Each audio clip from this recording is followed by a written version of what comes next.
Добрый вечер, друзья. Подключаемся. Сейчас мы ждем нашего спикера. Буквально минуточку. Сейчас идет проверка. У нас еще есть время. 8 минут.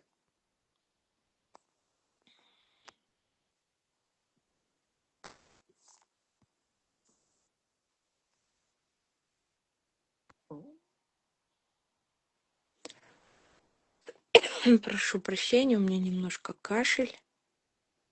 Кстати, дорогие друзья, вы можете уже сейчас писать свои вопросы. Эфир у нас будет на казахском языке. Так, кто-то уже присоединился, и я не вижу, кто. Да, я Калмкас Нуралиева. Здравствуйте, Каламкас. Каламкас будет помогать администрировать на казахском языке. Вот, знакомьтесь, я очень рада с вами познакомиться. Каламкас, а мы вас не видим. Сейчас буду настраивать. У меня камера на обратной стороне. Сейчас.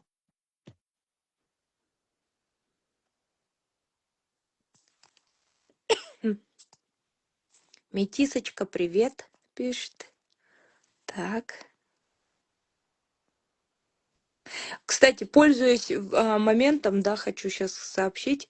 Я участвовала сегодня в конференции, научно-практической конференции «Дерматологические чтения» имени Розымбетовой с международным участием. Я читала доклад и также присутствовала на докладах, которые вещали наши врачи-дерматологи, была профессор Ольга Васильевна Машкунова с НИИ кардиологии, и ее доклад очень меня вдохновил, потому что как раз это была поднята тема междисциплинарного взаимодействия между дерматологами и ревматологами. И действительно была озвучена важная тема, когда вот эти вот проблемы наших пациентов, да, на стыке дерматологии и ревматологии. И как вы сами знаете, в аутоиммунных заболеваниях, да, особенно в области ревматологии, очень много проявлений кожных. И как важно, к первому, кому идет пациент, чаще всего это или косметолог, или дерматолог. И вот своевременно увидеть и заметить симптоматику, это же очень важно. Так, всегда здесь добрый вечер. Сегодня тематика опять ревматоидный артрит, и сегодня он у нас будет на казахском языке. Частично возможно, если у меня будет такая возможность, и вам, если необходимо, я могу на русском говорить. Каламкас будет модерировать на казахском языке, и мы ждем все-таки нашего врача. Так, сейчас, где наш врач? Буквально секунду, я сейчас проверю.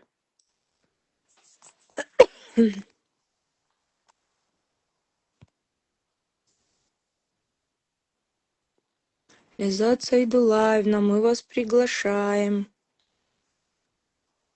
Так, запрос я отправила. Ну, в принципе, еще есть время, 4 минуты. Не теряйте время, пишите свои вопросы. Если вам что-то очень интересно, обязательно прописывайте в комментариях. К посту можете, к анонсу писать, можете здесь в эфире. Почему это важно? Потому что согласно вашим вопросам формируются потом запросы к врачам. И на определенных платформах, площадках мы начинаем это обсуждать. И когда эти вопросы звучат от вас, мне кажется, это будет таким важным шагом, когда мы будем говорить о том, о чем интересно пациенту. Сегодня еще, кстати, могу поделиться, были очень интересные доклады Сани Альмешевны по лечению именно псориаза, да, и генно-инженерную биологию применяя. И вот доступно. То есть вообще аудитория там была медицинская, но настолько было доступно это донесено до врачей, что, мне кажется, наши пациенты а, тоже могли бы всю информацию адекватно принять. Я ее доклад именно по ГИП при лечении псориаза сохранила и загружу его на YouTube. Заранее извиняюсь, потому что я снимала на телефон. Это не профессиональная съемка. Но мне кажется, когда есть важная информация, можно сделать скидку на качество видео. Каламкас, может быть, вы тоже поделитесь, как вы оказались в нашем сообществе? Немножко познакомимся поближе. Чем вы занимаетесь? Да. Я всю жизнь работала на госслужбе. В 2015 году заболела. Ну, непонятно было вначале. Не могли поставить диагноз, поскольку вот думали, то отправляли к урологам, инфекционисту отправляли, дерматологу отправляли. Ничего не понятно было. А потом вот в РДЦ выявили, я уже не помню, какой врач. Я еще серьезно не восприняла это все. И вот уже когда уже осложнение пошло, осложнение уже совсем не могла вставать, и никакие препараты жаропонижающие не помогали, поскольку очень высокая температура была. Ну и вот как-то так. Да, я По образованию юрист. На сегодняшний день я индивидуальный предприниматель. Занимаюсь предпринимательством. юридической практикой? Нет, совсем другое. Приношу пользу людям. Ну, тоже Вот. важно. Мгм.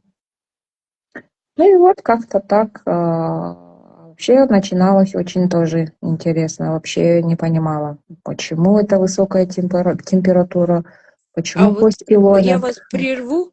Лиза Идулаевна подключилась в чат. И я вас еще раз отправляю запрос. Лиза Идулаевна, будьте добры, примите запрос.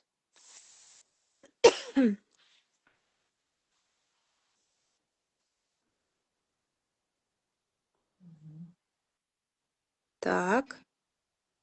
О, отлично. Так, меня видно? Здравствуйте. Здравствуйте. Здравствуйте, Лиза Идулаевна. Вас пока не видно. Посмотрите камеру, пожалуйста. Так, как это сделать? Сейчас, минуточку.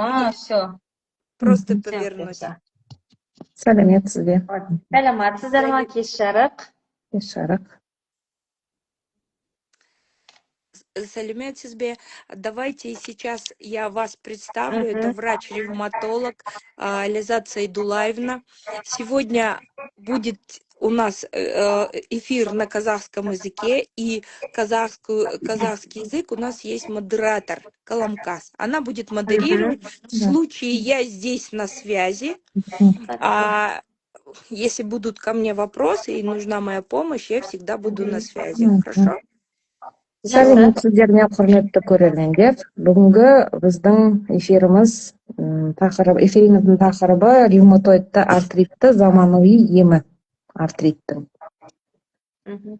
Басты жаңағы тақырыптағы маңызды сұрақтарымыз ревматоидты артрит деген не, қазіргі емдеу тәсілдері, биологиялық терапия, пациенттердің жиі қателіктері туралы біздің докторымыз айтып береді. Мгм. Бастай беруге бола ма екен? Әлде күтеміз бе біраз? Жоқ, болады. Уже 31 минута. Мы по времени, в принципе, можем начинать. Мгм.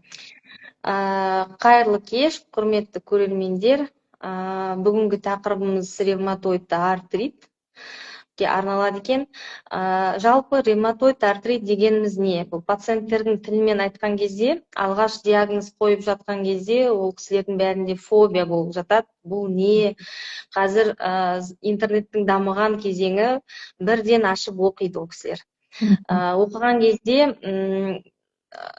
реттелмеген, фильтрден өтпеген ақпараттарға тап болады бірден. Сонан кейін ол кісілерде қорқыныш пайда болады. Жалпы ревматоид артрит дегеніміз бұл созылмалы аутоиммунды ауру. Негізінен мынау ұсақ жалпы буындарды зақымдаумен жүретін аутоиммундық ауру. Сол буындардың ішінде жалпы ең бірінші симметриялық тұрғыда мынау қолдың ірі ұсақ саусақтары, білезік буынымыз негізі классикалық тұрғыда ең бірінші симптомдары осылай басталады. Бірақ барлық пациенттерде ондай болу шарт деген заңдылық жоқ. Басқа да ірі буындардан бастау алуы мүмкін. Көп жағдайда мынау шынтақ буыннан басталады, 40% пациенттерде. Тағы да 30%-дан аса пациенттерде мынау тізе буыны сініп, тізеден басталады. Жалпы алғашқы белгілері қазіргі соңғы кезде мынау типтік классикалық тұрғыдан өте қатты ауытқыған. Мынау кітапта жазылған сияқты классикалық тұрғыдағы симптомдар 10 пациенттің 5-еуінде кездессе, 5-еуінде кездеспеуі мүмкін. Сондықтан ең басында дұрыс диагностика қою үшін біздерге бүкіл симптомдары мен пациенттің өзінің не сезінеді, және де лабораториялық зерттеулер бізге көмекке келеді диагноз қою үшін. Жоғарыда айтқандай, бұл ауру созылмалы ауру. Сол сөзден-ақ қорқып жатады пациенттер. Өмір бақи ауырам ба, енді не істеймін деген сияқты сұрақтар пайда болады. Дұрыс бағытта ем жасалынатын болса, диагнозды кез келген өте ерте сатысында бұғаттап қоюға болады, яғни ремиссияға жетуге болады, ұйықтатып қоюға болады. Осылай әдемі өмір салтын сүруге болады. Жалпы осылай. Сұрақтарыңыз болса, соған қарай мен жауап бере берсем. Алғашқы эфир маған кішкене кемшіліктер болуы мүмкін. Айып етпейсіз. Бұл ауру кімдерде жиі кездеседі? Алғашқы белгілері қандай? Қалай толық жазылуға мүмкіндігі бар? Сол туралы айтып жіберсеңіз, жаңа базисный терапияны әрқашан әрдайым ішіп жүру керек па, жоқ жаңағы несіне вообще мүлдем шығып кетуге болады ма? Бұл ауруға негізі бүкіл әлемде себебі белгісіз. Қандай мақсат, қандай себеппенен пайда болатынын нақты ешкім білмейді. Оны белгілеудің, іздеп табудың мүмкіндігі жоқ, өкінішке орай. Бірақ сондай қандай кезеңдерде, өмірдің қандай кезеңдерінде, және де қандай пациенттер осыған көбірек бейім болады.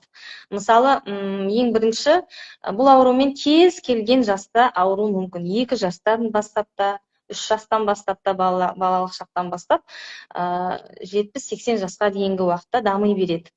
Ең маңызды көп көлемдегі сан бойынша басым жас бұл еңбекке қабілетті, әйелдердің жағынан бала босануға қабілетті жастағы науқас адамдар шалдығып жатады көбінесе.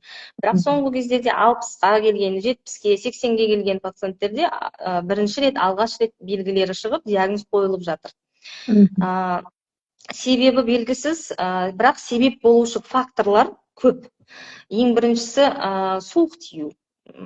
Ангинамен ауырып жатамыз, тұмау болып жатамыз. Осы процесстердің кезінде қандай да бір иммунитеттің несінде, звено дейміз ғой, деңгейінде кемшілік кетуі мүмкін, бұзылыс кетуі мүмкін. Соның әсерінен диагноздың алғашқы белгілері басталып кетуі мүмкін.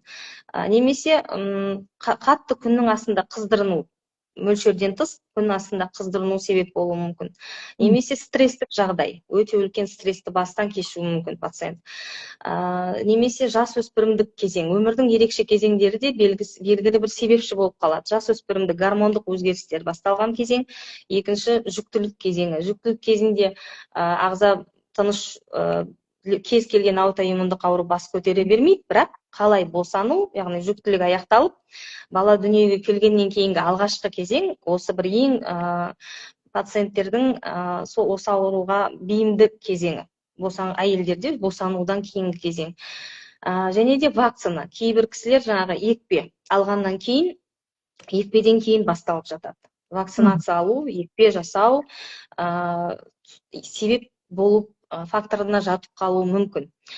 Ең негізгі факторлар осылар: инфекция деп, оның бұл факторлардың барлығы болжам түрде аталатын. Зерттеулер барысында, пациенттерді сұрақ қою барысында көп сұрақ алынған кездегі неден кейін болды, неден кейін басталды деген сұрақтардың есебін алған кездегі шыққан факторлар бұлар.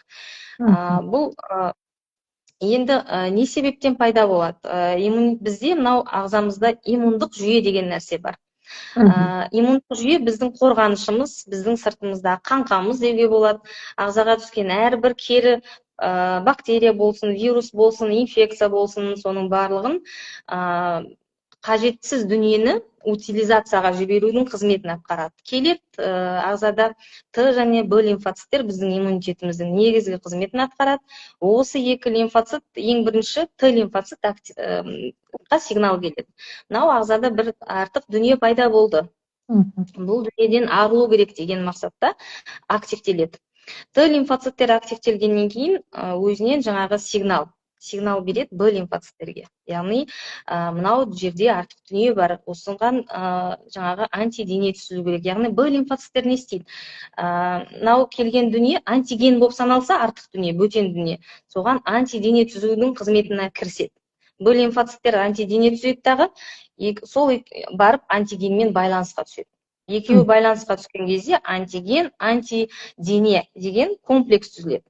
Осы комплекс түзілгеннен кейін ғана біздің мынау лимфоциттеріміздің ішінде, Т лимфоциттердің ішінде, Б лимфоциттердің ішінде CD клеткаларымыз бар.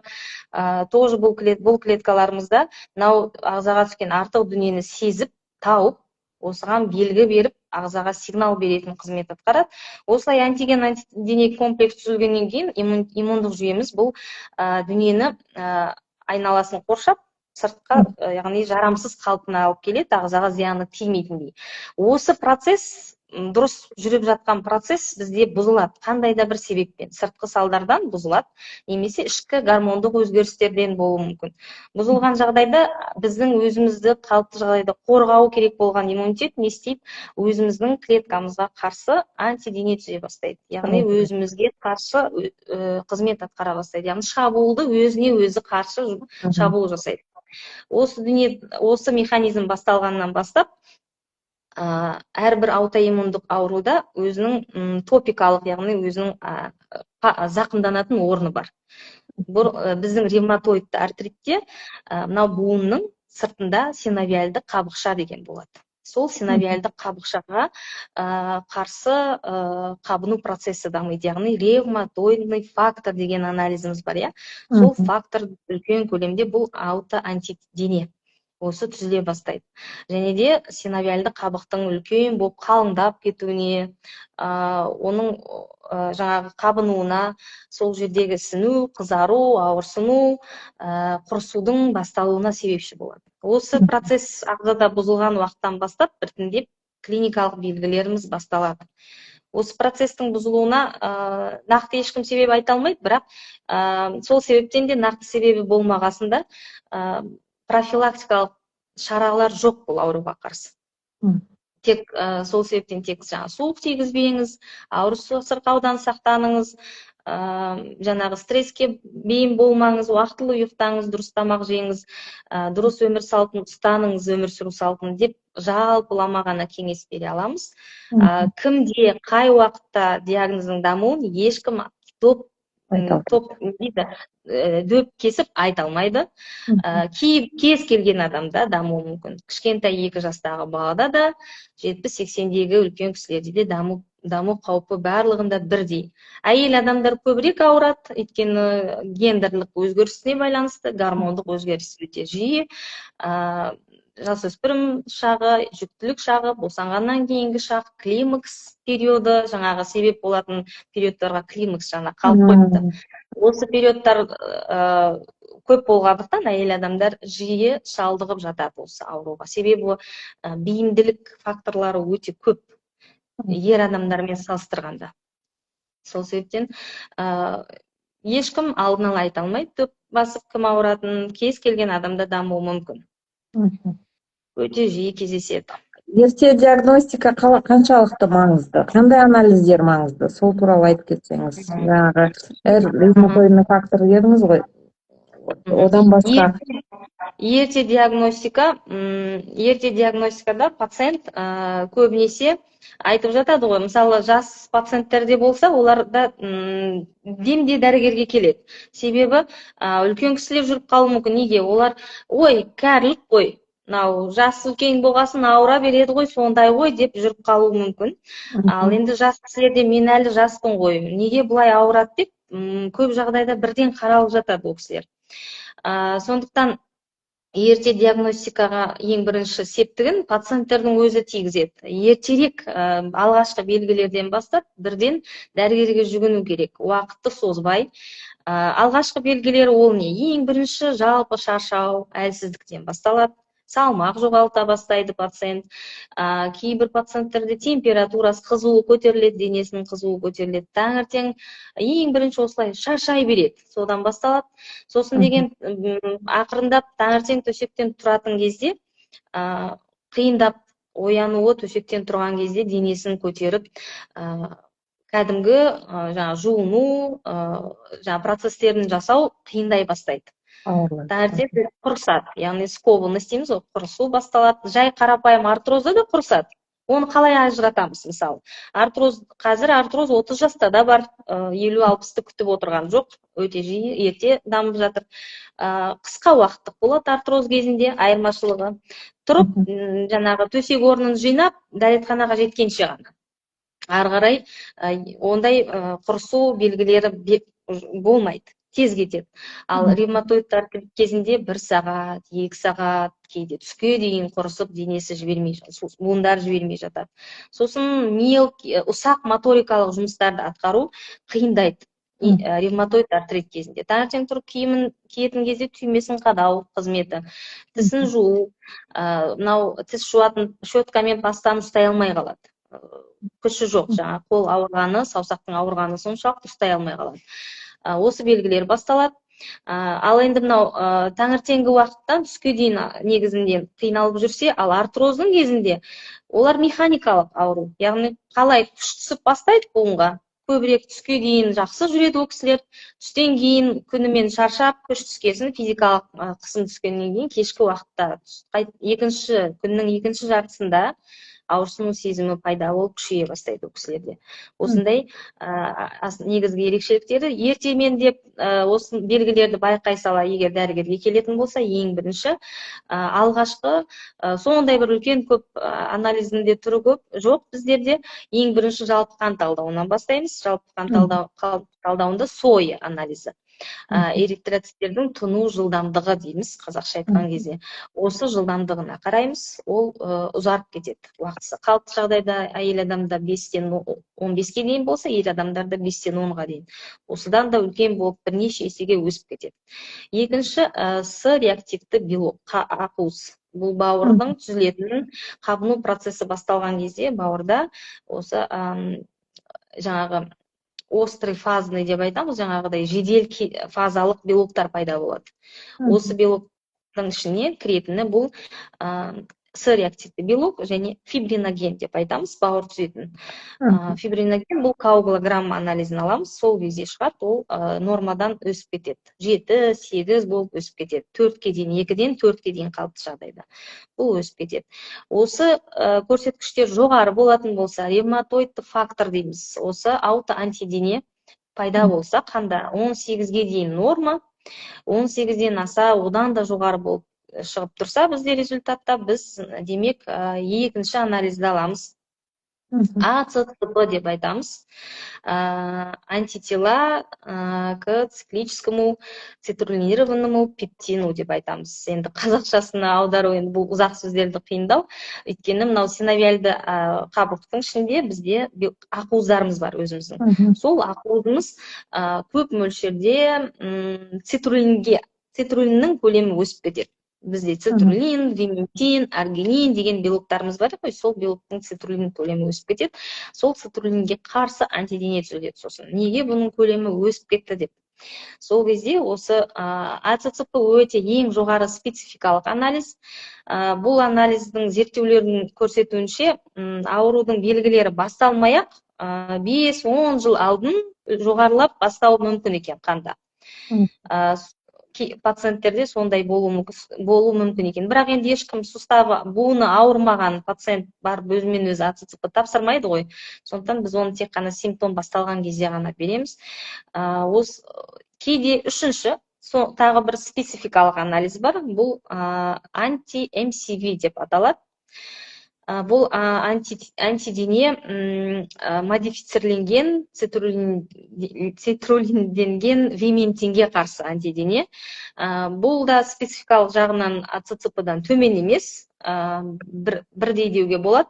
Бұл қай уақытта аламыз? Бұны біздер аламыз көп жағдайда аурудың активтілігін анықтайтын кезде, және де диагноз қоямыз ба, қоймаймыз ба деген сондай сұрақ белгісімен жағдайлар болады кейде. Симптомдар келіп тұрады, анализдің бәрі теріс болып шығып тұрады. Сол кезде қосымша ретінде бұл анализді аламыз.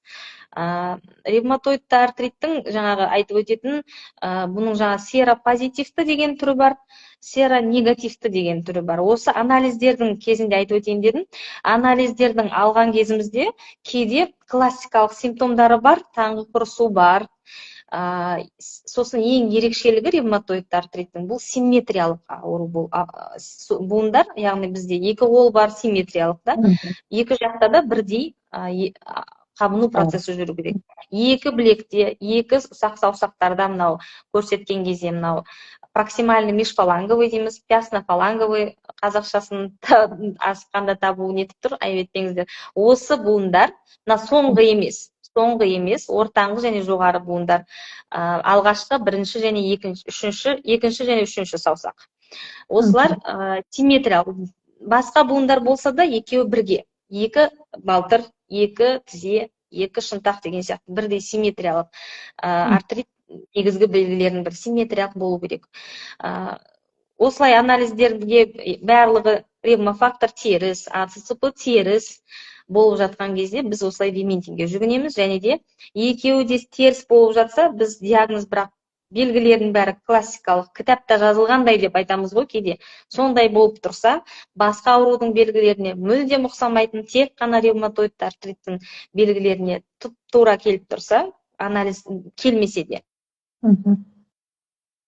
Ревматоидты артрит деп диагноз қоямыз. Яғни ревмофактор болса серопозитивті, ревмофактор жоқ болса серонегативті деп диагноз қойылады.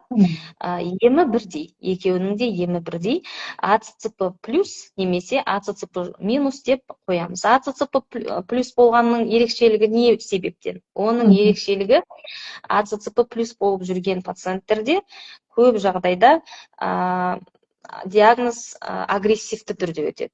Яғни буындардың деформацияға ұшырауы жылдар өте, бара-бара бұл процесс неге алып келеді? Бұл буынның екі буынның сүйектің біріккен жері буын эрозияға, яғни эрозивті артритке алып келеді. Буындар эрозияға ұшырайды.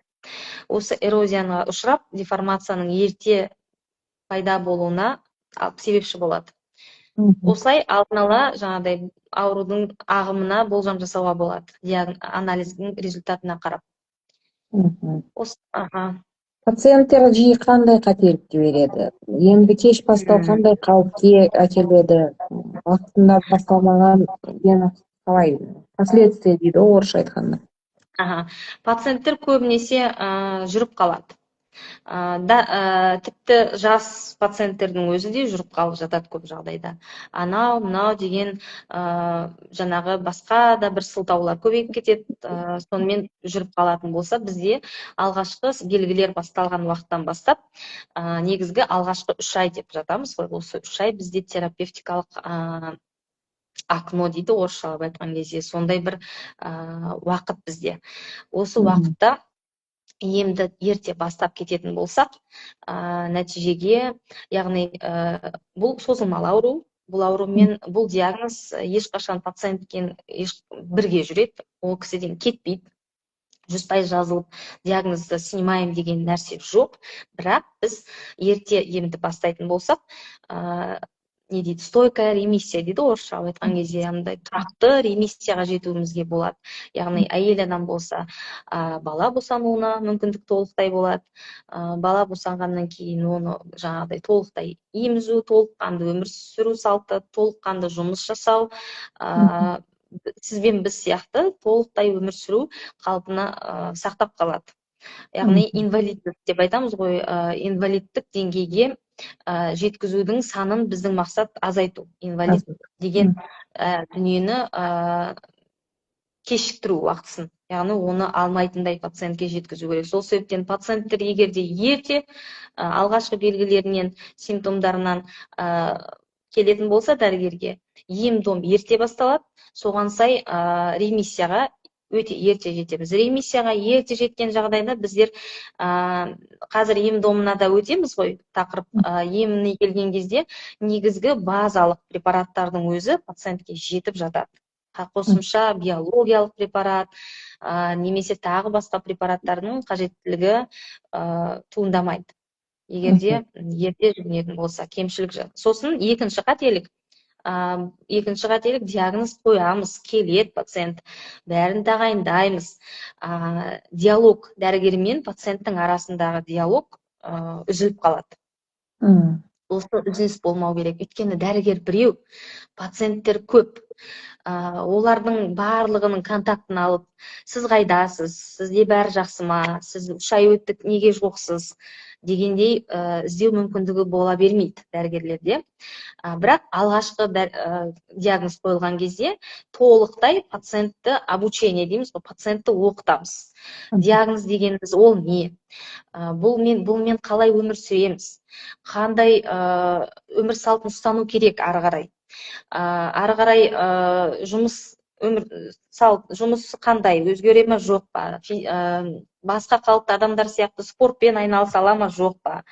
Қазіргі жасап жатқан жұмысын жалғастыра ала ма жоқ па? Бала босана ала ма жоқ па әйел адам болса? Осы сұрақтардың барлығына біздер қай кезде не істей аламыз? Қай кезде бізге тоқта, стоп деген дүние қоямыз? Қай кезде все, зеленый свет, жүре бер деген сияқты дүние қоямыз, соның бәрі оқытылады пациентке. Осы дүниелерді орындау керек уақытылы. Алғашқы диагноз қойылған кезде 3 айдың ішінде әр ай сайын пациент келіп отыр керек. Осы диалог үзіліп қалады, пациенттер келмей қояды. Қандай да бір себеппен жоғалып кетеді, немесе іштей мойындамайды диагнозды, емдеген, тағайындалған дүниені үзіп қояды. Дәрігердің кеңесінсіз үзіліп қояды, яғни ештеңе істемейді. Сонымен асқынып кеткен кезде бірақ келеді, өкінішке орай біз уақытты жоғалтып аламыз. Ол кезде ремиссияға жету, буындардың деформациясын тоқтату процесі кішкене біз жеңіліп қаламыз. Біз ауруменен дәрігер және пациент үшеуміз күрескен кезде біз ауруға жеңіліп қалып жатамыз, егерде уақытында тағайындап қойылған дүниенің өзін осылай жоғалып кетеді ол кісілер. Олар поле зрениядан дәрігердің жоғалмау керек, өзі жабысып келіп отыру керек. Онан кейін жақсы нәтижеге жетеді. Үшінші қателік, жақсы нәтижеге жетеді. Сосын деген дәрігердің кеңесінсіз дәрі керемет деп барлығын тоқтатып тастайды. Дәрілер, базалық препараттар тоқтайды. Менде даже пациенттер бар, биологиялық препараттар тоқтаған. Қандай машақатпен жеткен биологиялық препарат тоқтап қалады ғой, жаңа бәрі керемет, бәрі күшті деп тоқтатып тастайды. Сондықтан әйел адамдар көбінесе жүктілікті дәрігердің кеңесінсіз жоспарлап жібереді. Қандай уақытта тоқтату керек препаратты, алдын ала неше уақыт жасау керек, осы қателікті жасайды. Сосын жүктіліктің белгілерімен келіп тұрады ғой пациент уже дәрігерге. Осы 3 қателікті кешікпей келу, келгеннен кейін мұқият қабылдаудан, бақылаудан жоғалмау керек. Сосын өз бетінше жақсы нәтижеге жеткеннен кейін өз бетінше доғарып жоғалып кетпеу керек. Пациент дәрігердің айналасынан алыстамау керек қой. Осы 3 қателік көп жасайды пациенттер. Осы 3-еуін жасамаса, нәтижеге жетуге болады толықтай. Өте маңызды жаңағы Иә, осы үш қателікті өте көп жасайды пациенттер. Жіберіп алғаннан кейін келеді дағы, сосын бізде базалық препараттар бәріне айтамыз. Бізде 10, 20, 40 базалық препарат жоқ, өкінішке орай. Алтын стандартымыз бар, метатрексат деген, екіншісі лефлунамид деген, лефно деген дәріміз бар. Үшіншісі сульфасалазин. Сульфасалазин ревматоид артритте онша жұмыс жасамайды, оны біз тағайындай бермейміз, өте сирек кездер болмаса. Осы жалғыз екі дәрінің өзін біздер осы екі дәрінің біріншісінде золотой алтын стандартта ұстап қалу керекпіз. Осыдан айырылып қаламыз егерде, осылай жоғарыда айтпақшы жоғалып кетеді пациенттер, таппай қаламыз. Немесе өзімен өзі алып тастайды. Сондай белгілерді болдырмауға, осы үш қателікті жасамауға тырысу керек. Қазіргі таңда поликлиника емхана тарапынан дәрілерді беру көп кешіктіріліп жатыр. Кейбір пациенттердің жағдайы қиындау болады. Біреудікі енді бар, біреудікі жоқ дегендей уақытылы бермей жатыр жаңағы дәрілер. Сондай уақытта қалай істеуге болады? Сіздердің тараптан бір басқа поликлиникадан алу не деген сондай ұғым бар ма, жоқ па? Мен тақырыптан тыс неғып жатырмын, бірақ жаңағы дәріні уақытылы дер кезінде істеген соң. Маңызды, өте маңызды сұрақты қойдыңыз. Жылда мынау финанстық жүйе әр жылға финанс бекітіледі ғой. Осы бекітілген кезде январь айында, қаңтар айында бекітіледі. Ол қолданысқа еніп бөлінетін жеріне жетем дегенше наурыз болады ғой. Осы 3 ай алғашқы уақытта препарат мәселесі қиындап жатады. Көп себептер болады. Көп жағдайда бұл жерде мынау емхананың емдеу ісі жөніндегі орынбасары болады ғой. Жаңағы басшының орынбасары. Осы орынбасарға көп мәселе байланысты. Өте көп жағдай болды. Біздер орынбасарға шығамыз. Қай емханаға қарайтын білеміз, орынбасарға шығамыз, жағдайды түсіндіреміз. Өздерінде болмаса, міндетті түрде жаңағы заявка жіберіледі. Егерде ол бірден келмейді ғой, бүгін ертең келмейді, біраз күту керек болады. Сондай жағдайда мынау қалалық емханалардың арасында осындай бір достастық болу керек осындай кезде. Өзінде ол бізде жұмыс жасап тұр, Астана қаласында бар, ол қызмет жақсы, әзірге ондай жаман жағын көрген жоқпыз. Бірден жан-жағындағы емханаларға хабарға шығады, қайсында артық дүние бар, немесе ала тұрады, сосын қайтару. Өзіміз алған кезде қайтарамыз деген мәселе. Немесе өзінде бар басқа дүниемен ауысады олар. Кел, екеуміз осы дәрімен ауысайық. Осылай ауысып, табылып, қолына ұстатылып жатыр. Көп дәрісіз қалған жоқ. Бірақ та жыламаған балаға емшек қайда дейді ғой. Талап сұрақты, дұрыс қойылған сұраққа дұрыс жауап аламыз. Сондықтан мен пациенттердің барлығын ең бірінші осы нем бойынша оқытамын. Жаңағыдай обучение, өзіміз жаңағы диагнозды ұғына білу, қабылдау керек ең бірінші. Моральды тұрғыдан диагноз қабылдану керек. Сонда ғана күресуге жаңағы шыға аламыз. Диагноз қабылданғаннан кейін қандай экстремный ситуация, осындай дәрі жоғалып қалады, тағы басқа дүние болып қалады. Осындай кездерде не істейміз? Бірден көмекке келеді, біздер байланысқа шығу арқылы табылып жатады. Көп жағдайда, мысалы, біздер метаджик уколын алып жатады ғой, инъекция түрінде алып жатады. Біздер егер де емхана тауып бере алмай болды, ондай жағдай жан-жағынан да тауып бере алған жоқ, сол кезде біздер айтамыз, метатрексат, таблетка түрі, бүкіл дәріханаларда бар. Бағасы қымбат емес, қол жетімді, бір қорабын алып қолданып тұрғанша міндетті түрде инъекциясы келеді. Ең соңғы несі, осындай кеңес айтамыз. Осының өзін білмей жатады пациенттерге. Жаңағы укол, бір инені шприцті алу 5 есе қымбат таблетканы бір қорабынан. Осындай бір, егер бірден байланысқа шығып жатса, бізбен міндетті түрде осындай көмек береміз. Көп жағдайда табылып жатады жан-жақтан. Табылмаған жағдайда таблеткасын алып іше тұрыңыз деп айтамыз. Оның өзі қаншама тура сол құрам, тура сол дүние тек ауыз арқылы ішіледі. Сондықтан уақытында басталған ем өте маңызды, және пациенттер өздеріне жақсы дейсіз ғой. Сосын емханалар, қажетті дозаны, бір минусы бар, бір жағынан қажетті дозаны заказ бермей жатады көп жағдайда. Барын береді, біздер 15-20 тағайындасақ, мысалы 15 тағайындасақ, оған бізде бары 10 дейді, 10 береді. Жеткіліксіз доза болып қалады.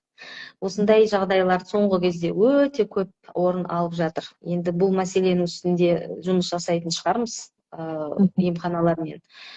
Қажетті доза берілмей жатыр соңғы кезде. Осындай бір кішкене кемшілік бар. Таблетканың бір жақсы жағы, қажетті дозаны жасай аламыз. Сол 2,5 миллиграммдық таблеткадан 10-ды да шығарып алуға болады, 12,5, 15-20-ды шығарып алуға болады. Ал өкінішке орай инъекциясы ол бір уже салынып қойылған, өлшеп салынып қойылған. Оны не азайта алмайсыз, не көбейте алмайсыз. Мынау енді тақырыпқа байланысты заманауи ем деп жатсыз ғой. Қазіргі емдеу тәсілдері қандай? Базисті терапия деген не, биологиялық терапия деген не? Ол қашан тағайындалады? Бұл ем қауіпсіз бе? Осы жағынан айтып бересіз бе? Қазақстанда қолжетімді ма? Барлық ем қазір соңғы 20 жылдықты айтуға болады. Мынау биологиялық препараттың эрасы деп басталып, бір ерекше дамыған кезі деп айтуға болады. Себебі мынау бүкіл кез келген биологиялық емді тағайындау мүмкіндігі өте үлкен бізде. Оны пациенттер қабылдап, керемет нәтижесін көруге қазір мүмкіндік өте үлкен. Бірақ та ең бірінші базалық препараттан бастау керек. Базалық препарат ол не? Ең негізгі базалық препарат бізде ол метатрексат. Метаджект, қазір метафил деп аталады, дозасы басталады 7,5, 10, 12,5, 15, 17,5, 20, осылай болып кете береді. Бірақ мынау бүкіл әлемдік зерттеулерге сүйенсек, 15 ең ұтымды доза 15 миллиграмм на квадрат метр. Яғни метр квадратпен өлшеп жаңағыдай тағайындалғанда 15-тік доза ең бір сондай бір орта және жақсы нәтиже беретін доза деп айтып жатамыз. Бұл препарат, жалпы бұл препарат не істейді? Бұл препарат антиметаболит деп те атайды. Екінші атауы жалпы иммунитетті толық бүкіл звеносын басады. Өйткені бізде иммундық жүйе күшке еніп құтырып тұр, күшейіп өзімен өзі атака жасап тұр. Соны басады. Сол себептен бұның кемшіліктері, кері әсерлері көп. Мысалға, бауырдың ферменттерін жоғарылап кетуі, сүйек кемігінің қызметін басып тастауы, артық инфекциялар сияқты, және де дәріні көп жағдайда көтере алмау. Непереносимость дейді орысшалап айтқан кезде. Жүрек айну, құсу, әлсіздік, басын төсектен көтере алмай бірнеше күнге дейін жатып қалады. Осындай бір кері әсерлердің минусы бар.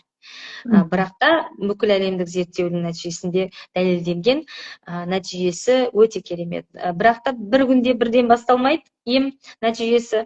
6 аптадан кем емес уақыт қолданғаннан кейін ғана нәтиже басталып жатады. Накопительный эффект, да? Эффект накопительный. Бірақ та осы нәтижеге, метаджектің нәтижесіне жеткенімізше біз уақытша гормон береміз. Сол себептен глюкокортикостероидтарды береміз. Қабынуға қарсы әсер беретін доза индивидуалды түрде, суставтардың, буындардың қаншалықты қабынып тұр, неше буын қабынып тұр, неше буын ісініп тұр, таңертеңгі құрысу қанша, анализдеріндегі жаңағы жедел фазалық белоктардың деңгейі қаншалықты деңгейде көтерілген, соның бәрін есепке ала отырып, индивидуалды тұрғыда доза таңдалады. Және де алғашында 2 айға беріп жатамыз. 2 айдан кейін біртіндеп схема бойынша дозаны азайтып толықтай кетеміз. Бұл препаратпен ұзақ жүрмейміз. Осыдан 20-30 жыл алдын тек қана гормонмен емделген. Сол себептен оның кері әсерлері өте көп болып, оның барлығын бастан әлі солай қабылдаған қазіргі пациенттеріміз бар, 60-70-ге келіп қалған пациенттеріміз.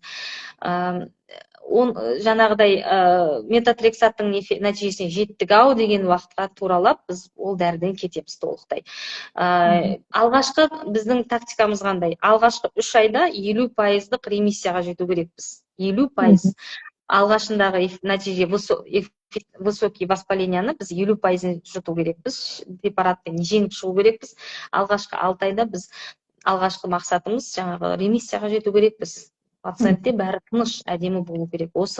Егер де осы нәтижеге жете алмасақ, базалық препаратпен, қандай да бір себеппен метатрексатты қабылдай алмай қалды, жүрек айныды, құсты, немесе бірден бауыр ферменттері 3 немесе одан да жоғары есеге көтеріліп кетті.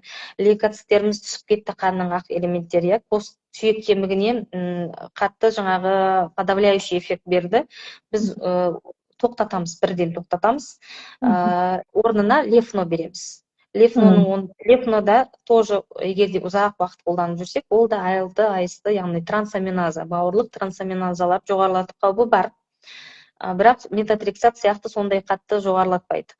Сонда да, сол себептен де метатрексат басталған кезде алғашқы бірінші айда 14 күн сайын, алғашқы 3 айда әрбір 30 күн сайын осы 2 анализ, жалпы қан талдауын және биохимиялық қан талдауын аламыз, контроль жасап тұрамыз. Егер де бірден белгілері басталса, жаңағы кері әсерлері көрініп тұрса, анализдерде уже кері кету болса, бірден дәріні тоқтатамыз. Лефноға өтеміз. Лефнодан кейін де егер де күткен қойған мақсатымызға жете алмай жатсақ, онда біз буындар тынышталмаса, сіну, қабыну процесі жүре берсе, біз комиссияға жіберудің уже талабын қоямыз. Бұл пациентте дұрыс емес, емнен нақты күткен нәтиже алынған жоқ, активтілік төмендеп тұрған жоқ, сол таңертеңгі құрысу солай, жұмысқа қабілеттілігі төмендеп кетті, пациент жұмысқа бара алмайды, жаңағы тұрып жүруге, өзіне өзі қызмет көрсетуі де төмендеп кетеді. Соның арқасында біз не істейміз? Биологиялық, міне осы жерде биологиялық терапияға өтуге ұсыныс жасаймыз. Биологиялық терапияда алдық, келдік, тағайындадық, ала ғой, жақсы бола ғой деп бірден бастап болмайды. Биологиялық препараттың плюс жағын айтайын. Бірінші плюс жағы бұл біздің қабыну процесі жүрген кезде ревматоид артрит басталды делік. Ревмофактор өзіміздің буынның синовиальды қабығына шабуыл жасады, синовиальды қабық ісінді, қабынды. Ол жерде ауырсыну белгілері, қабыну процесі басталды. Бірден постепенно не түзіледі бізде? Мынау остеокласттар деген бізде сондай элемент бар. Бұл сүйектің элементі. Остеобласттар деген сүйекті жаңартып жаңартып отырады. Остеокласттар бұл сүйектінің бұзып, яғни уже жаңағы бұзумен, разрушениемен айналысады. Осы остеокласттардың активтілігін жоғары деңгейде өсіріп жіберетін ранкл деген сондай бір фактор бар. Осы фактордың күшеюіне әкеп соғады. Қабыну процесі, яғни ревматоидный артрит дамыған кезде. Ревматоидный артрит басталған кезде, мынау қабыну процесінің патогенезін кішкене ғана осы жерде биологиялық препаратқа өте маңызды. Бұның несі айтып өтейін. Ревматоидный артрит басталған кезде, мынау ағзаға антиген түсті, сырттан қандай да бір, немесе өзінің синовиальды қабықшасына антиген деп қабылдады, ағза. Иммунитет соған антидене түсе бастайды. Екі қабыну процесі басталды деген ағзаға сигнал кету үшін екі клетка бір-бірімен ақпарат алмасады. Ақпаратты қалай алмасады? Ақпаратты белок арқылы алмасады. Міндеті тек қана белок арқылы. Белок біздің ағзада құрылыс материалы, әрі осы ақпаратты тасымалдаушы қызмет атқарады. Осы белокты тасымалдау үшін мына клеткадағы жаңағы нені қабынуды мына жаққа, яғни жалпы ағзада қабыну процесі басталды деген ақпаратты беру үшін белоктар. Бұл белоктар цитокиндер деп аталады. Цитокиндердің көбеюі қандағы қабынудың процесі, яғни цитокин бараттағы жасушаның, клетканың рецепторы бар. Сол рецептормен байланысқа түседі. Байланысаттағы ақпаратты клеткаға береді. Қабыну процесі деген ақпаратты береді. Осы ревматоидный артрит кезінде ключевой дейміз, мынау ең маңызды цитокиндер, интерлейкин деп айтамыз біздер. Интерлейкин 6, ісік некроздаушы фактор. деп айтамыз. Сол осы екеуі ең негізгі факторлар болып табылады. Қосымша интерлейкин 1 де ол жерде жаңа қызмет атқарады. Осы екі цитокин өсіп кеткен кезде қанда қабынудың деңгейі өсіп кетеді. Қабыну өскен сайын буындар іседі, қызарады, қозғалуға мүлдем бермейді. Таңертең болсын, түнде болсын, кешкі болсын өте қатты ауырсыну басталады. Ұсақ моторикадан бастап өз-өзіне қызмет көрсету деңгейінің барлығы төмендеп кетеді. Яғни биологиялық препарат жаңағы метотрексат пен лефну біздің жалпы иммунитетіміздің бүкіл звеносына әсер етіп, бүкілін басатын болса, сол себепті кішкене кері әсерлері де болады.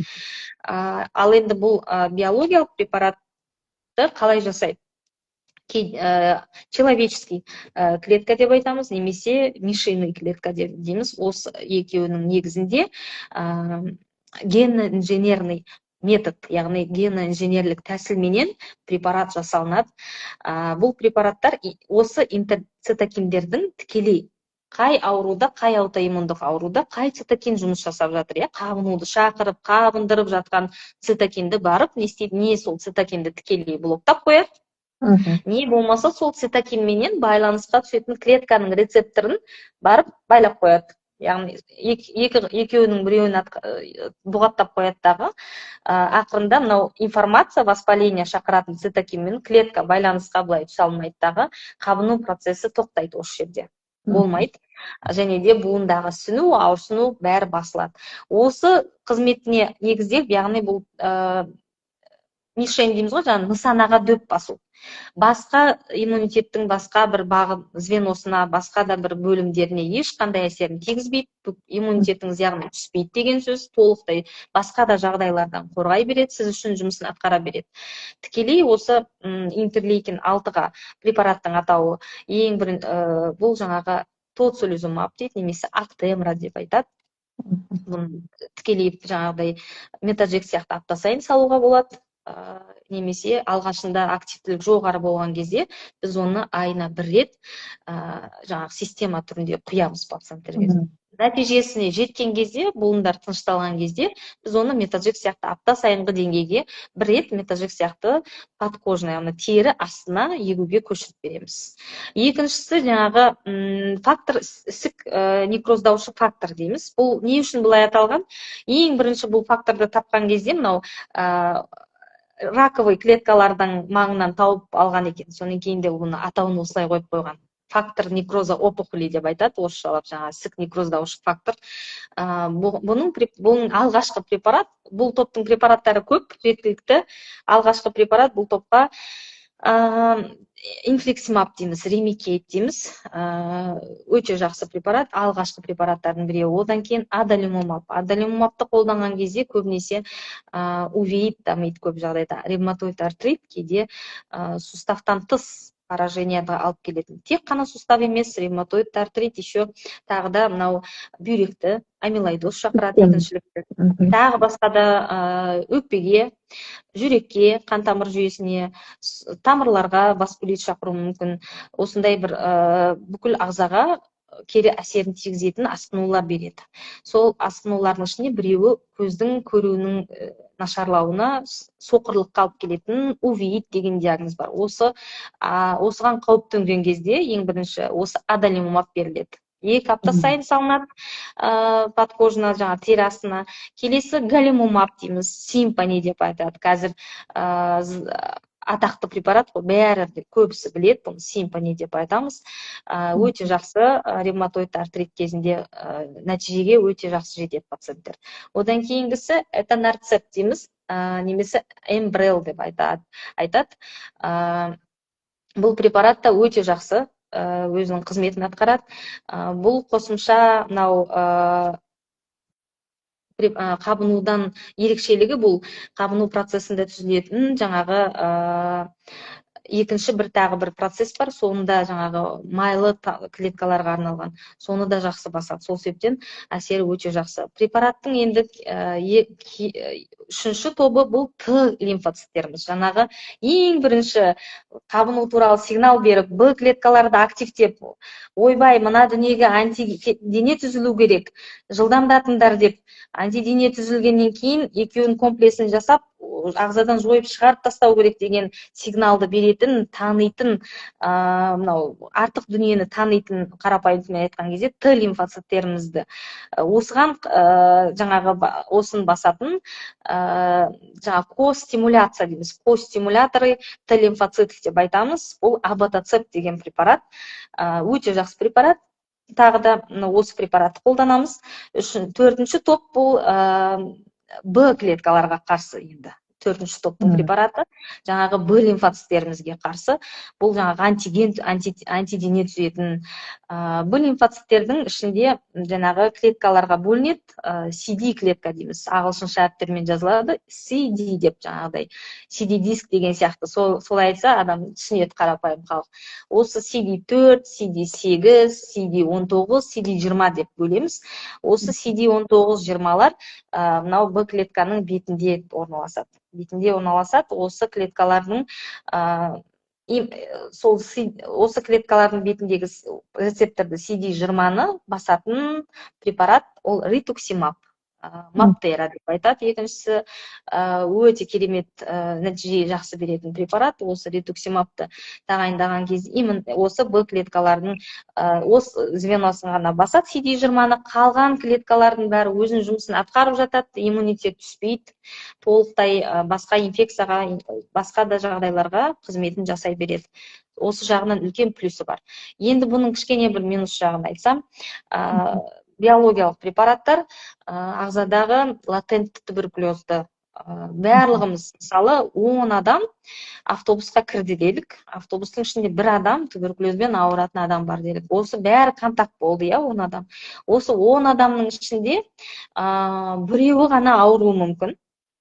9 адам ауырмайды туберкулезбен, бірақ жұтады, коқ таяқшасын жұтады. Сол коқ таяқшасы өкпесінде жаңағы L форма деген коқ таяқшасының бір ерекше формасы бар өзінің.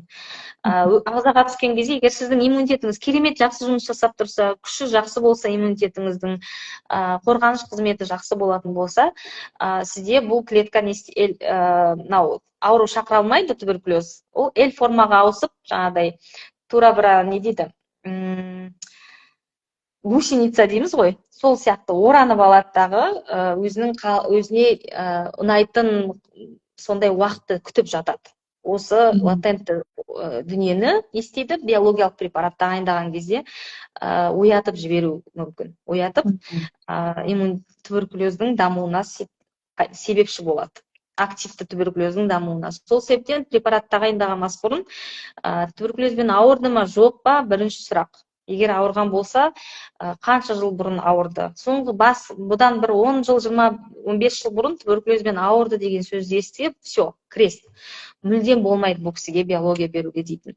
Қазір ондай емес. Ауырған болса да, стаж қашан ауырды, қазір актив деңгейі жоқ болса,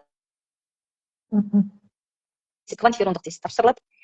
Манту емес, нәтижесінен кейін КТ, немесе рентгенография, немесе КТ, грудной клетка, кеуде клеткасын түсіреді. Нәтижесі жақсы, тыныш болатын болса, фтизиатр егерде бізге рұқсат беретін болса, бәрі тыныш, бастап көруге болады деген рұқсат беретін болса, ауырып өткен кісілерде де, пациенттерде егер қажеттілік өте жоғары болса, активный артрит жүріп жатқан болса, біздер тағайындаймыз. Бірақ тағайындап болғаннан кейін де контроль өте қатаң болу керек. 6 ай сайын қажет болса, егер бәрі дұрыс болса, 6-12 ай сайын диаскен тест квантиферон қайта алынады. Өкпені КТ-ға немесе рентгенге қайта түсіріледі. Контрольна алынады. Бәрі тыныш болса, препарат жалғаса береді. Сосын тағы бір кішкентай минус бар. Кейбір миф деп айтуға да болады, онкологиялық процестің де дамуына септігін тигізіп қалған единичный 1-2 случай бар. Сондай бір жағдайлар болған, шетелдік информацияларға сүйенетін болсақ, бірақ та бұл препараттан болу мүмкін кері әсермен келетін пайданы салыстырған кезде, рискпенен жаңағы пайданы салыстырған кезде нәтиже әрдайым преобладайды, жаңағы жоғары таразын басып кете береді. Сол себептен, бірақ контрольді жоғалтпау керек. Үшінші жаңағы минусы препараттың бұл препаратты ұзақ уақыт қолданған кезде нәтижеге жетеміз, керемет антидене түзілуі мүмкін. Препарат жұмыс жасамай қалады. Ағза артық тоқтаусыз, регулярно тоқтаусыз ағзаға препарат түсіп отырғасын, ағза ақылды ғой, иммунный системасы бар, өте ақылды, мына дүние қоймай қойды ғой, келе беретін деген сияқты, қарапайым тілмен айтқанда антидене түзе бастайды. Яғни препаратты жеп қояды. Препарат, яғни ағзаға түскеннен кейін ол жұмысын жасай алмай қалуы мүмкін. Енді мен қазір қарапайым халық түсінетін тілде айтып жатырмын да, ұғымды болсын деп. Препарат сол себептен, егер де біз 2, 3 және одан көп уақыт қабылдап жүрген препаратты қабылдап жүрсе, біз жібереміз пациентті. Сіз концентрация, препараттың қандағы концентрациясын анықтаймыз, деңгейі қанша. Салдық уколды да, мысалы, салғаннан кейін концентрациясына жібереміз. Концентрациясының деңгейі біз қалағандай жоғары болу керек. Одан кейін антитела. Именно қазір біздерде антитела к адалимумабу определяем, антитела к галимумабу. Осы екі основной препараттарға антителаны анықтаймыз. Егер де антителаның деңгейі өте төмен болса, немесе нормадан аспаған болса, демек препарат жұмыс жасайды әлі де. Ары қарай бере беруге болады деген ой туындайды. Осылай контрольді талап етіп отырады әрдайым. Кішкене осындай рисктер бар, бірақ салыстырған кезде рисктің пайда болу саны өте аз. Ну, бар, аз болса да. Сол себептен адам индивидуально адамның ағзасымен ойнауға болмайды. Ол енді жай бір зат емес қой, адамның ағзасы. Сол себептен жауапкершілікпен барлық пациентті алғашқы жалғыз пациент сияқты қабылдау керек дағы. Постоянно уақытылы контроль болу керек. Енді пациенттер көбінесе. Ламкас, можно на минуточку? Да. Я прошу прощения, что сейчас использую эфир. Я хочу сказать, что сегодня как раз вопрос поднимался по поводу рисков биологии. Да. И в обсуждении, в дискуссии участвовали 2 профессора. И там как раз те риски, которые вы озвучили, они сказали, что в практике, в НИИ кардиологии не было ни одного случая. Это раз. И 2. Было уточнение. Как раз биология, она нужна и назначается в том случае, когда эти риски врачи все просчитывают. И нужно понимать для пациентов, что если вам назначено, то, скорее всего, эти риски, они были учтены. Поэтому Всегда будут учтены. Всегда. Да, их подбирают.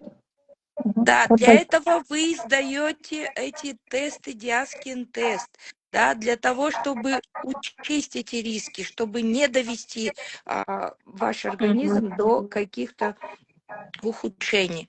И я хотела, наверное, немножко сейчас включиться. Почему? У нас там куча вопросов. Давайте перейдем к вопросу. Каламкас, там у нас много еще вы не успели или как? Да, вот как кушать надо, жаңағы бір несін тағы да бір қосымша сұрақ, пациенттер гормон мен биологиялық емнен өте көп қорқады, например. Мен өз басым гормональный алу керек деген кезде жоқ, маған керек емес деп ең бірінші ауырған кезде солай қарсы төтеп бердім. Бірақ енді совсем болмағаннан кейін қабылдадым оның бәрін. Гормон бізге қысқа уақытта көмекке келеді. Базалық препараттың нәтижесіне жетіп алғанша, және базалық препараттан жүрген күннің өзінде кейде бізге қандай да бір себеппен обострение, асқыну береді. Сол кезде бізге сол өршіп тұрған, жанып тұрған отты кішкене су керек, сөндіруге. Осы қызметті атқарады, қарапайым тілмен айтқан кезде сөндіреміз, ары қарай кішкене ғана қалған шоқты, ол базалық препарат уже обойдется, сонымен жаңағыдай жұмысын атқарады.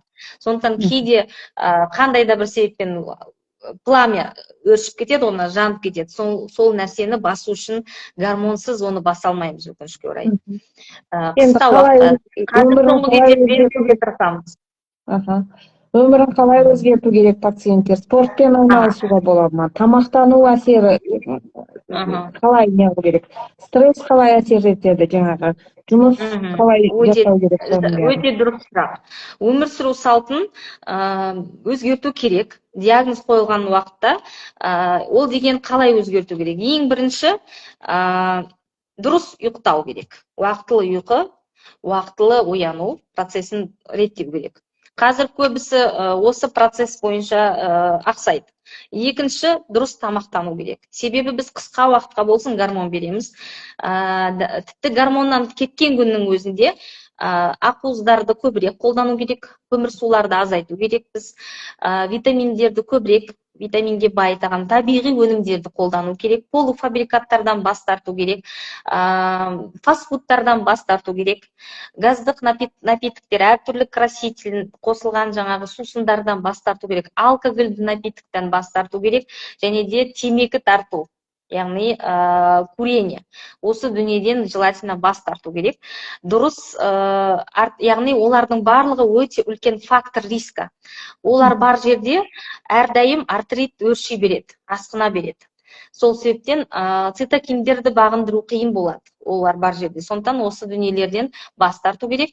Одан кейін өмір сүру салтын, егер де ылғи отырып жұмыс жасайтын болса, активтілік қосу керек. Яғни спортпен айналысу, оның ішінде малы, қалай айтсам екен, күшті көп салмайтын спорт түрі, яғни жүзу, бассейн, жүзу міндетті түрде, жаяу жүру, велосипед тебу, және де шамасы келсе жүгіру, немесе жай ғана жүру. Осы дүниелер міндетті түрде. Сосын ЛФК, лечебная физкультура деп айтамыз, емдік жаттығуды таңертең кешкісін міндетті түрде қосу керек. Сосын деген, қазір айтайын, міндетті түрде спортпен айналысу керек екен деп артық күш салуға болмайды. По мере возможности деп айтамыз, шамасы келетінге дейін. Не через силу, яғни күш салу арқылы емес, мүмкіндігінше активный образ жизниді ұстану керек, дұрыс тамақтану керек. Сосын стресске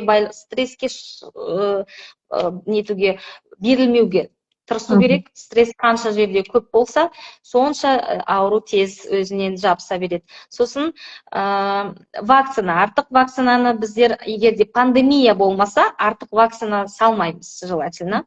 Так, онан кейін қосымша жаңағы вакцинадан бөлек шатасайын дедім ғой, еттеңіздер. Жеген тамағында міндетті түрде жаңағы көмірсуларды, тәттілерді алып тастау керек, міндетті түрде. Спортты қосу керек. Бұрын спортпен айналыспаса, міндетті түрде қосу керек. Артық вредный привычки дейміз, алып тастау керек барлығын. Вакцинация, сосын қатты аязға тоңуға, сосын пляжға барып, құмда күннің астында қыздырыну дегенді өкінішке орай алып тастаймыз. Осы дүниелерді шектеуге тура келеді.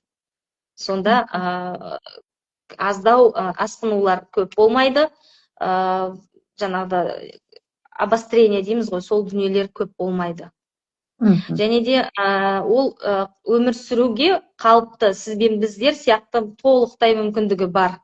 Егер де дұрыс уақытылы ем болса, ремиссияға жететін болса, пациенттеріміз босанып жатыр. Толықтай бір емес 3 бала, 2-3 бала өмірге әкеліп жатыр. Толықтай бәрімен бірдей жұмыс істеп жатыр.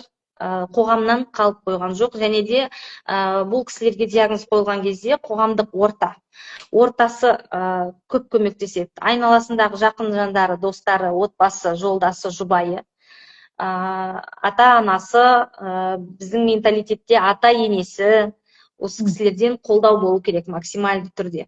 Егер де дұрыс қолдау болатын болса, моральды тұрғыда қолдау болатын болса, егер де моральный адам тұрғыда поддержка болатын болса, қолдау болатын болса, стресс аз болатын болса, бұл кісілерде қабыну процесі, ауырсыну сезімдері зерттеулер көрсеткен аз мазалайды. Және де, қалай айтсам екен, бұл кісілерде әрдайым эндорфин бөлініп тұрады ғой, көңіл күйі керемет кісілерде ауырсыну сезімі өте аз болады. Және де қабынып тұрған буындардың өзі ауырсыну аз береді. Яғни бұл кісілерге мынау біздің мынау қазір Люкус KZ отырмыз, иә, осы парақшада отырмыз. Және де өте көп біздің медициналық мамандар тұрғысынан мынау барлық пациенттің басын қосып, WhatsApp-тағы группалар, Telegram-дағы группалар, Instagram-да осындай парақшалар, познавательный осындай видео сабақтар, эфирлер жүргізіліп тұратын болса, бір-бірімен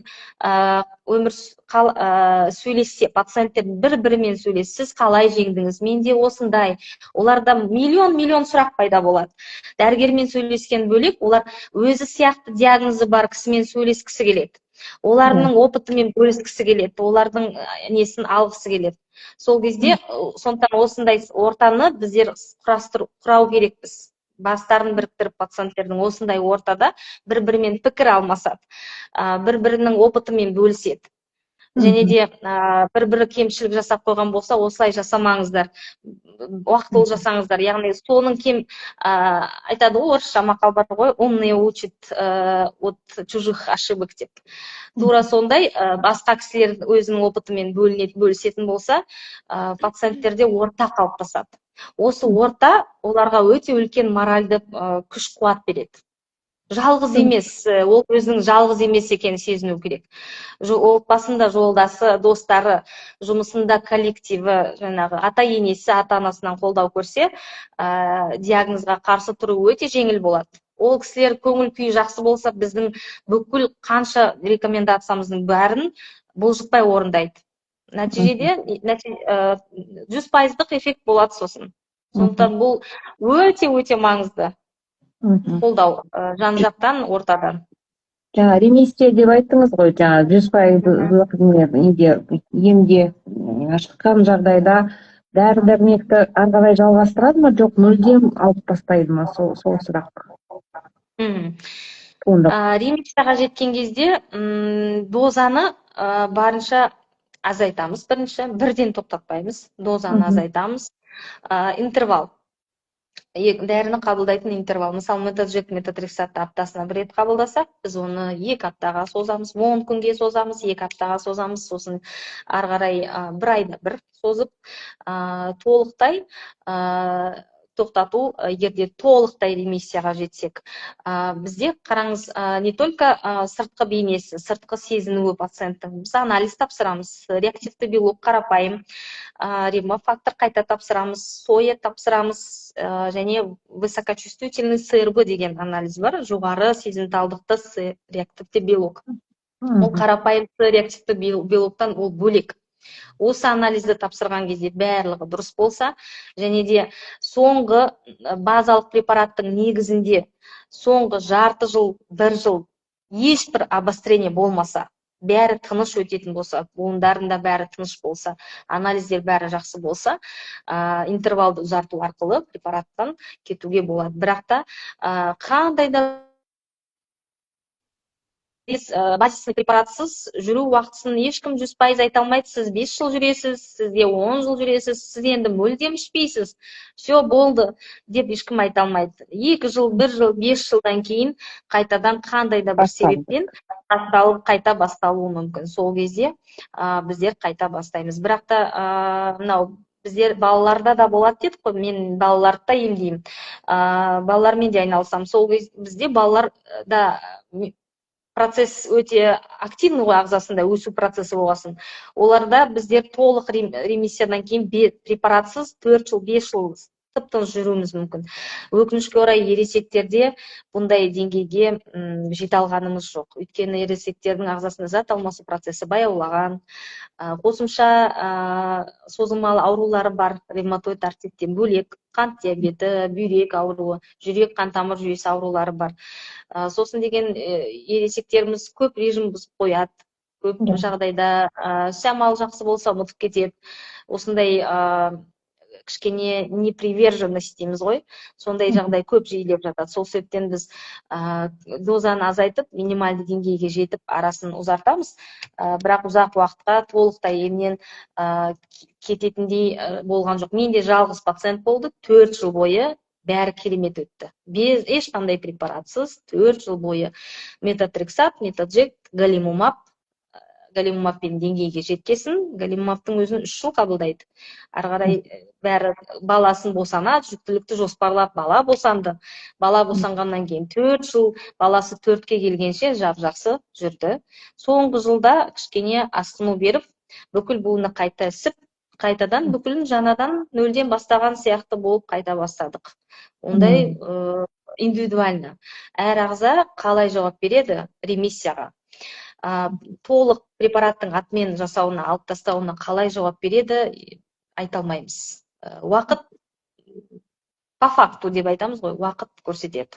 Соған байланысты. Сондықтан кейбір осылай көп жағдайда минимальны дозамен, өзімнің жеке ойым, кішкентай дозамен жүре бергенді дұрыс көрем. Арасын ұзартып, 14 күнде бір рет кішкентай дозамен жүре бергенді дұрыс көрем. Неге? Себебі бәрі жақсы болып, артынан қайтып келіп асқынған кезде агрессиясы қатты болады аурудың. Сондай болғаннан гөрі кішкентай дозамен жүре бергенді дұрыс санаймын. Тамшылап, үлкен эффект береді. Можно я тоже задам вопрос? Самое первое, кто у нас написал, Балнур Кажиканова. Менде артрит 4 жыл болды. Бірақ мүлдем температура көтерілмеді. Бұл қалыпты жағдай ма? Қалыпты жағдай, иә, температура барлығында көтерілмейді. Ағзада жаңағы цитокиндер дедік қой тағы да. Қабынуды алып келетін цитокиндер кейде жаңағы температура интерлейкин 1 көп вырабатывать етілсе, мысалы пациентте, ол кісіде бастапқы асқыну барысы кезінде 38 субфебрильді температура 39-ға дейін көтерілуі мүмкін. Но этот пациентті асқынуды алып, бір алғашқы 2-3 күн емдеу температура түседі. Сонан кейін қайта көтерілмейді. Температура негізгі алғашқы белгілеріне жатпайды, бірақ жалпы белгілерге жатады. Ол барлығында болу міндетті емес. Жарайды. Гүлжан Битибаева. Сәлеметсіз бе? Сол симпани увеит ұстай ма? Қайталасаңыз өтініш дұрыс тыңдамадым. Сол симпани увеит ұстай ма? Симпани дәрі и увеит ұстайды ма дейді. Увеит. Нет, увидеть сөзін түсіндім, мына ұстайма деген мағынасын ұқпай Это тұрғанмын. так и написано устайма. Я так думаю, что какой ответ при увеите на симпани. Увидеть кезінде выбор препарата бұл адалимумаб, симпани емес, галимумаб емес, адалимумаб. Өйткені зерттеулер, мыңдаған зерттеулер көрсетіп берген бізге. Уже, чтобы именно адалимумаб жұмыс жасайды увеитке. Галимумаб емес. Мне кажется, вопрос сейчас тоже по этой теме. Юфлима қалай? Юфлима бұл адалимумаб, производство басқа, тек қана. Да. Но увеит кезінде өте күрес, былтырғы жылда, 1 жыл болды юфлимаға өтіп кеткенімізге. Министерствоның деңгейінде өте қатты күрес жүрді. Адалимумабты ұстап қалу, өйткені бұл оригинал препарат, адалимумаб, хумира деп айтамыз, екінші нағыз препаратты. Жаңағы биосимулярды қолданған кезде увеиттің симптомдары толықтай жойылмауы әбден мүмкін. Сондықтан жаңағыдай бәрібірде сол мнение қалады. Адалимумаб, хумира ғана толықпай 100% жұмыс жасайды. Биосимилярлар өкінішке орай жұмысын толық нәтиже бере алмайды. Сол себептен осы препарат ауысып жатқан кезде балалармен жұмыс жасап жаттым мен сол кезде. Күрестің ұзақ уақыттық тартысу мен күрестің нәтижесінде именно увеит диагнозы қойылған балалар оригинал препарат берілетін болып шешілді. Қалғандарға увейді жоқтар юфлим алады. Ну, Сондай пока бұл. скажу, что не Да. всем детям еще Соны решился Да. вопрос, и до сих пор вопрос решается. Да. И действительно, при автоматическом переключении на ЮЯ по типу ВИД дают Да. ухудшение, и один ребенок у нас потерял Слеп. зрение Да. безвозвратно. Да, к сожалению. Ең заманы Келесі- бұл артқа қайтпайды. Да. Слепота наступил, все, он таки остался. Да, Ең жаманы. безвозвратно. И келесі сұрақ, мне кажется, тоже сюда, но это больше, наверное, Гульжан пишет как утверждение. Қазір Хумира бермей жатыр ғой. Ну, то есть это Да. вот как вопрос о том, что... Ну, вот я бермейді, бірақ жаңағыдай үлкен ересектерге өкінішке орай бұл сұрақ сол юфлимамен қалып қойды. Жаңағы балаларға енді күрес нәтижесінде қалдырды, кімде увейд бар дегенсі. Ал енді Хумира сондай бір қатты қымбат препарат емес. Егерде тоже финанс жағы бәрінде біреуде бар, біреуде жоқ. Мүмкіндіктерінің барына было бы желательно, было бы хорошо, деп жатты, если увидеть диагнозы болса, из своего кармана купить именно Хумиру, чтобы сохранить зрение. Да. К сожалению, да.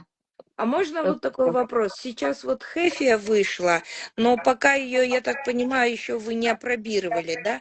Уже Нет, Юфлимы еще. нету? Юфлимы не будет уже, а вот Хефию закупили. Уже не будет, да? Да, уже Хефию закупили. Ну ладно, тогда келесі сұрақ, анифролумаб туралы айтасыз ба? Анифролумаб бұл препарат ревматоидты артритте қолданылмайды. Бұл енді здесь у нас не только ревматоидный артрит, все наши диагнозы, да, здесь в группе, да? Но Только я поняла. сегодня у нас здесь все диагнозы, Тема. и очень часто коморбидные у нас пациенты, но сегодня мы отвечаем по ревматоидному артриту. И если анифролумаб не подходит для лечения ревматоидного артрита, вы можете сказать об этом. Ага. Анифролумаб это қолданылады, бұл жүйелі қызыл желі, СКВ кезінде. Ең бірінші СКВ кожный поражение, яғни преобладает кожный поражение негізінен. Осы кезде ғана жақсы жұмыс жасайды. Егерде нейролюпус қосылса, люпус нефрит қосылған болса, анифролумаб уже жұмыс жасамайды, ол уже тағайындалмайды. Таза тері, основной чисто кожные поражения. Сондықтан ревматоидный артритте бұл препарат жұмыс жасамайды. СКВ. Выбор диагноза СКВ. Жарайды. УВИД пен диаскин тест или квантифероновый тест керек жасауға? Международный рекомендацияларға сүйенсек, екеуі де эквивалентно, бірдей. Нәтижесі біреуін дұрыс таза эффект береді, біреуі қате береді, немесе не совсем информативный деп айтуға келмейді. Екеуі де толықтай 100% нетуге доверить етуге болады. Кейде болады просто диаскин тесті, мысалы бір флаконды бәрін жинап бірақ ашады. Сонша пациентке, қанша пациентке арналған бір флакон, бәрін бір-ақ күнде ашады, бір күнде шақырады пациенттің бәрін. Поэтому сол пациенттің количествосы жиналғанша олар күтеді поликлиника. Сондықтан кейде болады, біз күте алмаймыз, бізде асығыс. Біз күте алмаймыз, онша уақытты жинай алмаймыз деген сондай бір асығыс уақыттарда квантиферон тест тапсырамыз. Қымбаттау тұрады, өкінішке орай, бірақ 2-5 күнде дайын болады нәтижесі. Сондықтан бір ревматоид артритке қатысы жоқ, бірақ айтып өтейін, бізде полимиозит деген ауру бар, осында топта бар да шығар ондай пациенттер. Полимиозит, дерматомиозит деген диагнозымыз бар. Сондай кезде немесе псориаз болады, кожный распространенный псориаз. Сондай кезде біз кожный тест жасамаймыз. Біз тек қана квантифероновый тест жасаймыз. Және де увейд бар кезде, көбінесе увейд бар кезде диаскин емес, лучше квантиферон жасаған дұрыс деп жатады. Зерттеулердің нәтижесіне қарасақ. Да, как вы смотрите на переход с аделимумаба на галимумаб? Мгм. Вопрос, почему переходим? Первый вопрос. Он не үшін өтеміз. Егер де с какого по какому өтеміз? Я забыла этот уже. Судя по истории вопросов, скорее всего, там увеит, и в связи с тем, что биосимиляр зашел Адалира или Юфлима, да, то было предложение перехода на галимумаб. Это вот сейчас моя фантазия, но судя, это вот ранее писали. Мы, в принципе, жоғарыда бүкіл айтқан ақпараттардан келіп шығып, бұл сұраққа меніңше қойған адам жауабын алды уже. Әр дәрінің өзінің керекті звеносы бар. Жай ғана бірінен екіншісіне өте салмаймыз. Егер де ол препарат өзінің мишениясы, өзінің әсер ететін точкасына керек болмаса, оны қалай біз одан өтеміз? Причина болу керек аделимумабтан симпанияға өту үшін, галимумабқа өту үшін. Егер активно увеит тұрған болса, без увеита, просто так ревматоидный артритке выбор препарата. Когда-то кто-то, какой-то комиссия назначал аделимумаб, увеит при этом до сих пор жоқ болса, спокойно, пожалуйста, переходите на симпани. Егер де увеит болса, хотя хронический, тыныш в ремиссии болса да увеит. Дұрысы аделимумабпен қалу керек, если увеит болса. Мне кажется, еще здесь очень важно, давайте для участников тоже, если возможно, переведите, что необходим все-таки персонизированный подход, индивидуальный подход подбора, особенно биологических препаратов. И, действительно, мне кажется, для вас, Лиза Цайдулаевна, мало информации, чтобы как-то сейчас, да, вот так вот ответить. Но в общем, мне кажется, очень доступно и базовую такую информацию вы дали полную. Мне кажется, нам надо сейчас уже закругляться, чтобы завершить и сказать действительно слова пожелания нашим участникам, чтобы нас не выключило, да, потому что есть регламент по времени. Да? И, дорогие участники, те вопросы, которые вы уже задали, но сегодня не получили ответы, обязательно напишите к анонсу в комментариях. Мы постараемся передать их Лиза Цайдулаевне, чтобы она вам ответила. Я на все вопросы буду ответить, если здесь не отвечено уже. Да, и я передаю слово вам для того, чтобы вы могли сказать нашим пациентам, наверное, слова пожелания, напутствия, как им сегодня жить с этим заболеванием, как им, наверное, находить вот этот вот общий язык с врачами, чтобы прийти к хорошему результату. Ревматоид артрит бұл приговор емес, толық все өмір бітті, соңғы точкаға келдік деген сөз емес. Ревматоидный артрит қабылдау керек. Мен пациенттеріме айтам, вот өмір бақи артериальная гипертензия, қан қысымы, у них же всю жизнь, они же пьют препараты всю жизнь, например. Каждый день таблеточку глотает. Кто-то один, кто-то кейбіреу, екеу, үшеу жұтады, да? Но при этом, как ревматоидный артритте қалай страдает, так не страдает они с давлением пациенты почему-то. Точно так же, поэтому не переживать, ешқандай уайымға, қайғыға салынбау керек. Вот қант диабеті, өмір бақи инсулин салат немесе таблетка ішеді. Тура сол сияқты бұл да бір сондай бір түрі, аурудың түрі. Тек қана енді ауырсыну бар бұл жерде. Болевой синдром болғасын, наверное, они по-другому принимают. Сильнее, хуже вот страдает, наверное. Ну, этот күресуге болады толықтай. Толық ремиссияға жетуге болады, абсолютно. Біз басқа ауырмайтын кісілер сияқты өмір сүруге болады, спортпен айналысуға болады, жұмыс жасауға болады, бала табуға болады, өмір сүруге толықтай. 70-90-100-ге дейін өмір сүруге болады. Инвалидность при этом не наступает. Стараемся, конечно, чтобы инвалидность не было. И этот кеш болсын, сол инвалидность ерте түспесін. Осы мақсатпен күресеміз, жұмыс жасаймыз. Пациентпен тек қана шыдамдылық, сабыр, емге көну, бағыну. Это приверженность к терапию называется у нас этот. Және де диалог, дәрігермен диалогты, байланысты ешқашан үзбеу керек. поле зрениядан врачтың жоғалып кетпеу керек. Әрдайым байланыста болса, әрбір сұрағын мазалайтын дәрігермен шешсе, интернет емес, апашка-аташкалар емес, жаңағы балгерлермен емес, пәленше айтты деді емес, тек қана квалификациясы жоғары дәрігермен ғана байланысып, сұрақтарымен тек қана дәрігерге қоятын болса, ешқандай өмір сүру качествосы не страдает. Кәдімгі өмір сүрумен жасауға болады барлығында. Сондықтан бұл это не приговор, можно сначала емді диагнозды қабылдау керек, принять и потом противостоять вместе с врачами. Тогда все будет нормально. Ну, Каламкас, вам тоже большое спасибо. Без вас сегодня бы тоже этот наш эфир не случился. И вы знаете, я хочу еще раз обратиться к участникам. Я долистала ленту и вижу очень важные вопросы.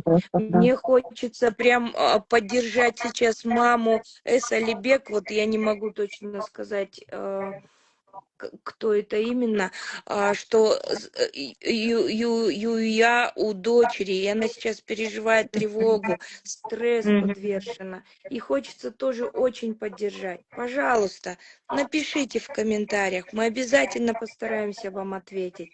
И огромное спасибо сегодня, Ализат Сайдулаевна, вам как доктору, который сегодня помог нашим пациентам немножко приоткрыть ту завесу того знания, которое нам необходимо пациентам. И я всем желаю скорейшего восстановления и желаю стойкой, устойчивой и долгой вечной ремиссии.